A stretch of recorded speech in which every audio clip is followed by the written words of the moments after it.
All right, today is all about single crochet. I've worked a very simple 3-row swatch here so we can look at this basic stitch.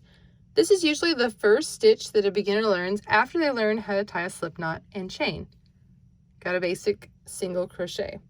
It's very common, all types of crochet items, from dolls, stuffed animals, if you're doing anything like amigurumi, all the way up to the most intricate sweaters. Some of my sweaters that have cables also use single crochet, and even crochet lace is going to have some single crochet a lot of times in there. So you're going to find this stitch in all kinds of places. Today we're going to cover all aspects of single crochet, from common questions asked about the stitch to the different ways you'll use these stitches, common mistakes people make, and more. So let's answer a couple of other questions about single crochet. First of all, the height. It's a very short, dense stitch. It makes these little V's, as you see right here. Also have a swatch right on each row in different colors, which we'll look at when we look at counting them. But you can see this is one little bitty single crochet right here. And the turning chain for a single crochet is simply a chain 1. Just like that. Now the purpose of a turning chain is simply to bring your yarn up to the height of the stitch you're working. So single crochet is just 1 because it's so short. All right, here are our common questions from our post of the Ultimate Guide to Single Crochet. First of all, what is a single crochet stitch? This is the most basic stitch in crocheting, like we mentioned. Stitches produces a dense fabric and has a gauge that is roughly square, so most of the time you'll have the same number of stitches in rows per inch. In the UK, the term single crochet is not used, so you know if you see the single crochet term, it is in US terms, not UK. Because in the UK, a single crochet stitch is called a double crochet, which I have made a pattern with UK terms and it kept getting me confused. So it's a single crochet. The difference between single crochet and double crochet, it's they're the same if it's just a difference between terms. But if you're working in US terms only, single crochet is a much shorter stitch and double crochet is worked starting with the yarn over and is a lot taller stitch. The abbreviation is SC. And the chart on the symbol is going to be either a plus sign or an X. So now let's look at how to single crochet. We're going to work in an established row. If you're working in the chain, it's very similar, and there's a photo tutorial on the Ultimate Guide there. I've already chained 1. So when you single crochet, a lot of people make the mistake of going into just 1 loop. And you split the stitch. If you look at the top of your work, you can see these V's, and those are your stitches. So you want to put it, don't ever skip this first one. I know some really old patterns talk about that. You'll get uneven edges. So right in this hole right here, you go under both, yarn over, draw up a loop, yarn over, and draw through 2. And that is it. That is a single crochet. So you can see the next one. The hole's right there. Under both, yarn over and draw up a loop, yarn over and draw through both. So a super simple motion. Now you're thinking like, why is this called single crochet when you have to do 2 yarn overs? But you're just pulling up a loop and then pulling through both. So super easy stitch. So now let's talk about increasing and decreasing with single crochet. Increasing is super easy. You work more than 1 stitch in the same place. So let's say we're increasing here for like a raglan top or something. You would work 1, and instead of moving on to the next stitch, you would just work in the exact same hole. And now you have 2 single crochet where there were just 1. There was just 1. Now decreasing, on the other hand, let's say we need to decrease these 2. A regular decrease is called a single crochet 2 together. So you will insert your hook, yarn over and pull up a loop, stop there, go ahead and insert into the next stitch, yarn over, draw up a loop, and now you have 3 loops on your hook, yarn over, and draw through all 3, and you have a single crochet 2 together. Now sometimes when you're working a pattern, you don't need to see. Let me go ahead and do the next one.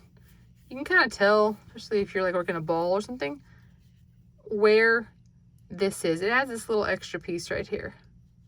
So it's got like this weird bar where there is not that for. So there is what's called an invisible decrease, and here's how you work one of those.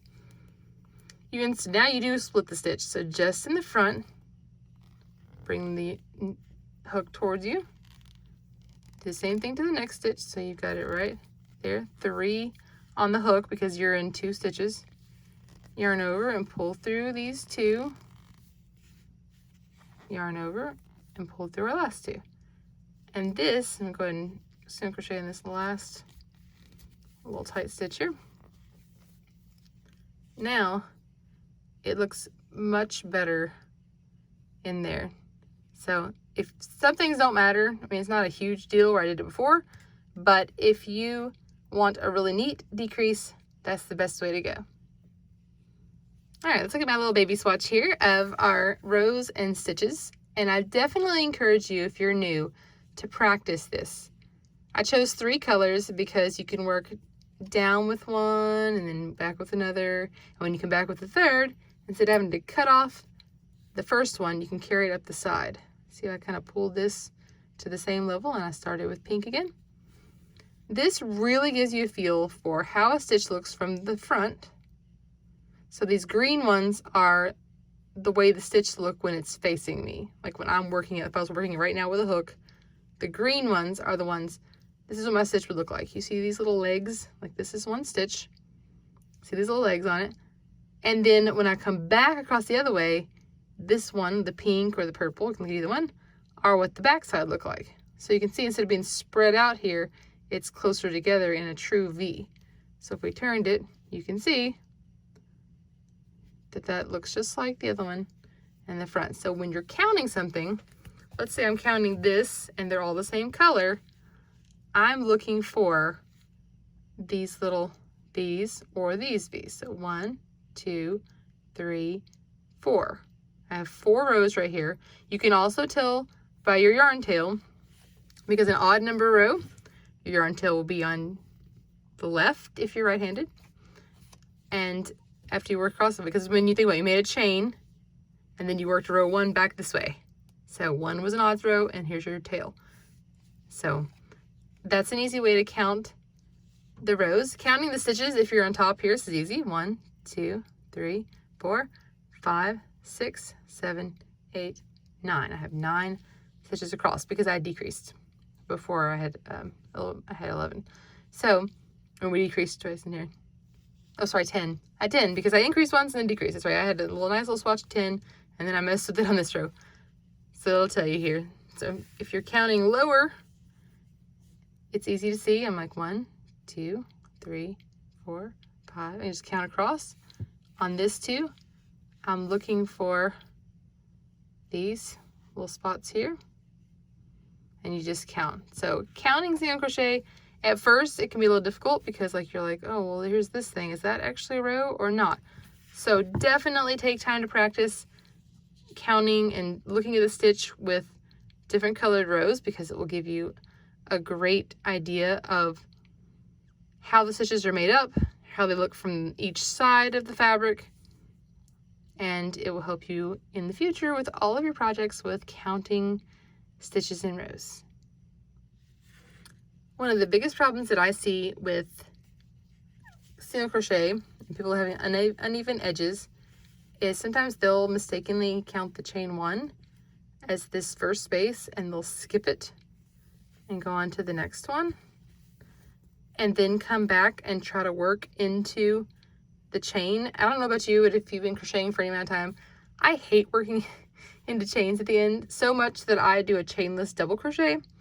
So when you in the double crochet and working on that post as well, I'll show you how to do a chainless, but this is not a good thing to do. So if there's anything out there that says, you know, work into, you know, chain 1 and then skip, I don't ever do that. I'll go ahead and work into the first space anyways. Even if it's like a stitch pattern that has like maybe a single, double in the same space, something, I just go ahead and work into it. Okay, if your stitches are too loose or too tight, you're going to want to go up or down a hook size. So obviously if they're too tight or too small, you want to go up a hook size, and if they're too big, too loose, go down. And you don't always have to use the hook size that it says on the label. Like for this particular yarn, this is Lion Brand Hometown USA. Let's see what they recommend. They recommend 9mm, and I've got my 10, and I think it's fine. A lot of times I go up a hook size, just I like the way it looks, especially if I do blankets. Make it nice and flowy. So the only thing we have to cover is single crochet in the round, and that will really be everything you need to know to single crochet properly. All right, when single crocheting in the round, I've done a magic ring here and single crocheted 6. I do have a tutorial for the magic ring. I'll put a description, a link in the description down there.